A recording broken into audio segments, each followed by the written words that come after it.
Hi, everyone, and welcome to another episode of the marketing series. Today, Tony and I are going to talk about something that comes up often on our discovery calls, especially with entrepreneurs, startup businesses. It's I bought my domain, and now what? So, oftentimes, the people starting off have just purchased their domain and they built a website, but no one can find it. They didn't know they had to host it.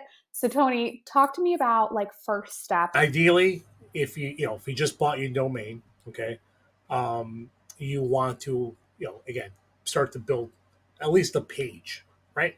And what I always recommend is like at least so a page you exist, you contact me, something simple, right? A form, whatever it might be.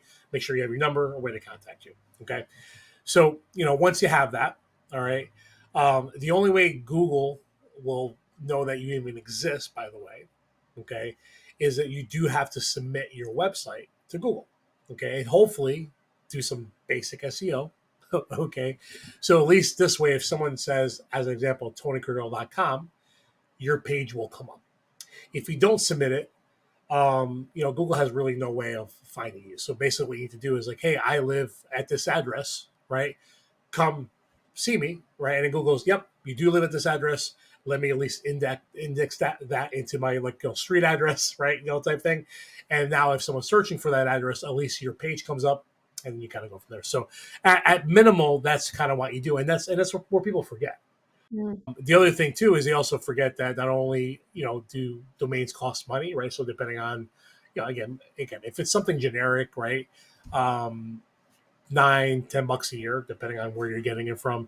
There is there obviously there's domains that are a lot much more more money, and then there's sometimes people that buy these domains knowing that someone will eventually want to buy this domain, and they try to sell you for $20,000 or something ridiculous like Mm. that, right? So other than that, right, obviously hosting costs a little bit of money. So like I know there's a lot of people, and you get this all the time, is I can't really afford to build my website, which I get.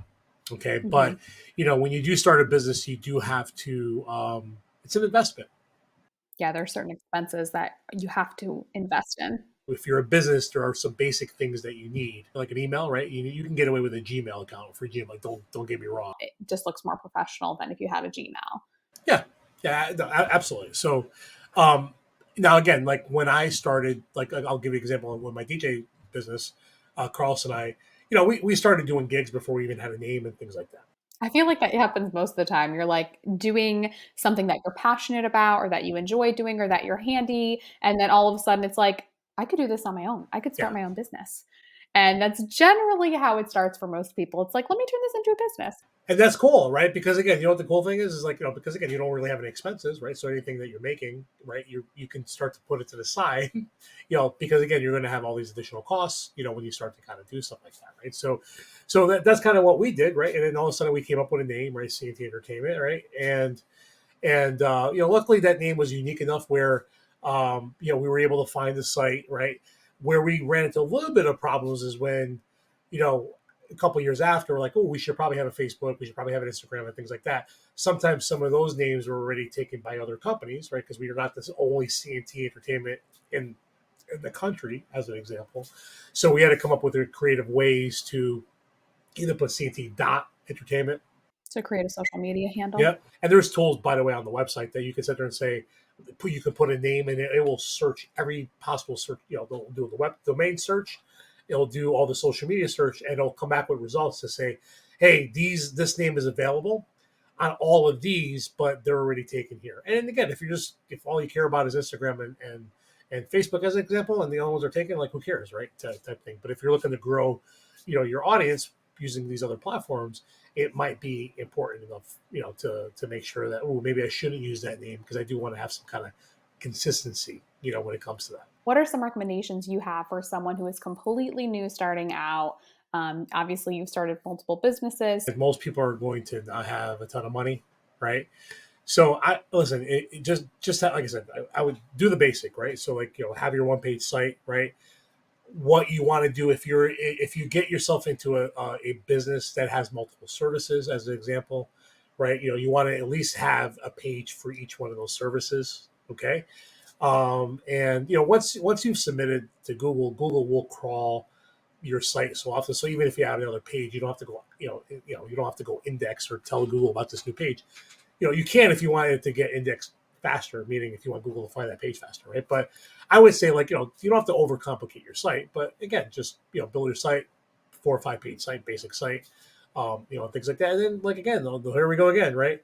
How do I get leads? How do I get business, right? So now here's the part. Now we haven't talked from a legality standpoint of view. All right.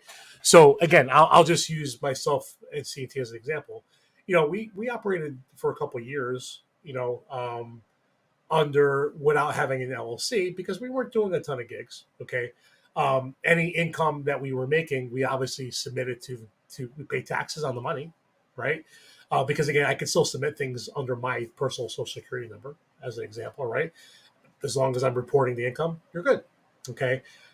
So you can get away with, and again, depending on the business, okay, because with doing it for a couple of years, because again, you might know if you're not going to stick around. So why go through all this other stuff, right? You know what I mean? If you don't know if you're going to do this long term, or if you don't know it's going to be like, I'm only going to do 5 jobs a year, it's not a big deal, right? There are some other businesses though, like if you're a plumber or like an electrician, that yes, there's people that do stuff under the table, right? But but they should be like little things because again, you have to have a license because if something happens bad, right? You know what I mean? So if you're like in a business like that, I'd be super careful. Yeah, don't cut corners. Once we've established, so now you might say, I'm like, well, how long can I get away with not having an LLC, right? And when we decided to make that switch is because again, the more you're out, the more liability you have. Okay. And what an LLC does, it does protect you to a point from your personal assets. All right. It kind of gives you like a little buffer. Okay. And then because you have an LLC, you do have some other tax benefits, right? As far as deductions and things like that. Because again, any income that you make, so again, just to keep this very simple and vague, any income that you make personally, you don't have any deductions per se. I mean, you do, but not really, right? When you have a business or an LLC, okay, what happens is, whatever you make, all your expenses get removed first, by the way, and then whatever's left over is what you get taxed on. All right. So, besides like, again, this is just I'm not no accountant, I'm not anything like that, but, I'm just saying like as an example, that's, it took us a couple of years. When you grow to that level. Yeah. And then we're like, hey, we're starting to get big enough where we should probably, get incorporated, right? LLC. We do like a partnership. It doesn't cost a ton of money. You can go on LegalZoom, or there's a bunch of sites out there that you can kind of set up. If you have a lawyer friend, go to a lawyer and things like that. Because again, as you grow, as we know, like, things do arise depending on what facilities you're working and things like that. Right now, you have to start looking at insurance and things like that. Because again, if someone gets hurt on a job, or you get hurt on a job, or someone trips over a piece of equipment or a tool that you left while you're working, right? There's liability. So again, you do it in steps.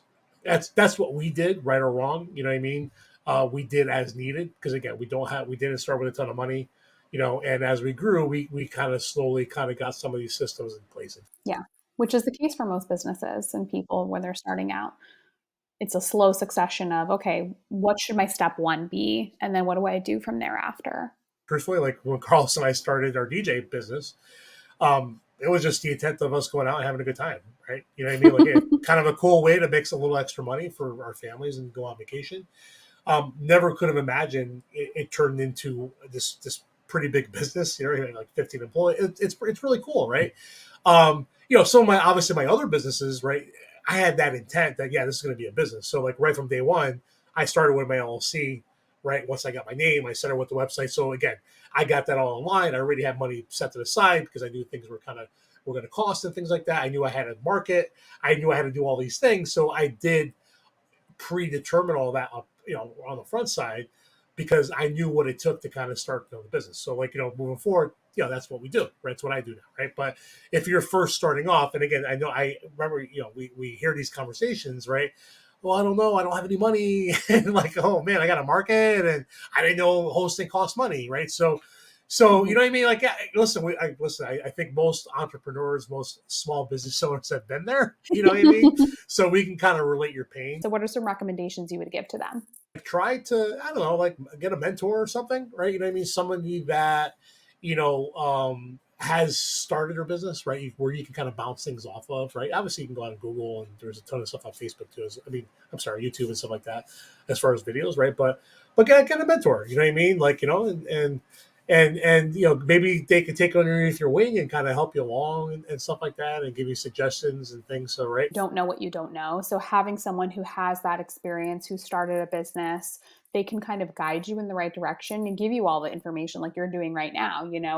People, if you don't have someone supporting you in the back end who knows the ins and outs, it's very hard to navigate that because you're jumping on Google, you're looking at videos, you're trying to figure it out for yourself. And sometimes the information isn't always there. Like a lot of people I've talked to have purchased the domain and done the website and didn't even know about hosting, and they've done it themselves. They didn't have that mentor, that coach. So that insight is invaluable. So, but it's kind of hard because, again, like, I remember when I didn't want to hear anything from anyone. I thought I had all the answers in the beginning, and if I had to go, redo it all over again, maybe I do it the same way. I do want to mention too that if you are looking for a business coach or a mentor, Tony does offer those services. So go to TonyCordero.com. I do. You've been a phenomenal mentor for me. So here's a testimonial. Again, I love to help people. So, like, if it's just like a quick thing, you got a couple questions, yes, hit me up. I think you can even set up a free consult, 30-minute consult on my site. So if you do need help with anything, I don't care what it is. Even if I don't have the answer per se for you, I know a lot of people, I'll get the answer for you. I do things as far as, a per hour base or half hour base, depending on what you want to do. But I do have some extensive programs where you can join, and it's weekly coaching and training, and you get tools and all sorts of guidance and stuff like that to kind of, make sure that you're successful. Again, right now, do I need a number? Here's another question, right? Do I need a phone number? Mm, Well, yeah, you do if you don't want people to keep calling your personal phone, yeah. right? So if you want to separate your life, but yeah, in the beginning, they just called my number. You know what I mean? Like, who's this? Oh, hello. Oh, you want a DJ? Yeah, cool. All right, yeah, I'm available. Sure. Like, you know what I mean? So, but it wasn't until later that no, I'm like, hey, listen, we need to have our personal life and we need to have our business life. Slow progression. Like you're saying, there's levels, right? When you're starting out, some things are not as important as others. But once you're more established and you're starting to get that volume of referrals and calls, people will start to look for your website and they will start to look for certain things. Owning a business is awesome. It's a lot of fun. It can get frustrating, right? You know what I mean? There's some expenses, but it's cool when it's yours, right? You can put your heart and soul to it, right? You know what I mean? You're your own worst enemy. You're your own boss, right? So you can yell at yourself, which is kind of cool. You know what I mean? So it's very fulfilling. So, like, yeah. But if you guys need any help, we are more than happy to help out with that. If any suggestions or things like that, make sure you love what you're doing, type thing. Number one, make sure you want to continue doing it. Make sure, again, from a legal standpoint of view, yes, even though you don't have an LLC and things like that, you jot things down, right? You document, you may take checks and things like that, even if it's cash, right? You got to document, right? Because you don't want Uncle Sam to come audit you and things like that, right? It's a horrible thing. Okay, I've heard nightmare stories. So you want to do it right. Yeah, that's great feedback. Thank you. We appreciate all of your insights, Tony. Leave some comments about maybe some things that you wish you would have done differently. You know what I mean? Again, just let's have fun with this. Depending on where you are, we can all learn from each other. Yeah, make sure to subscribe and we'll see you next week.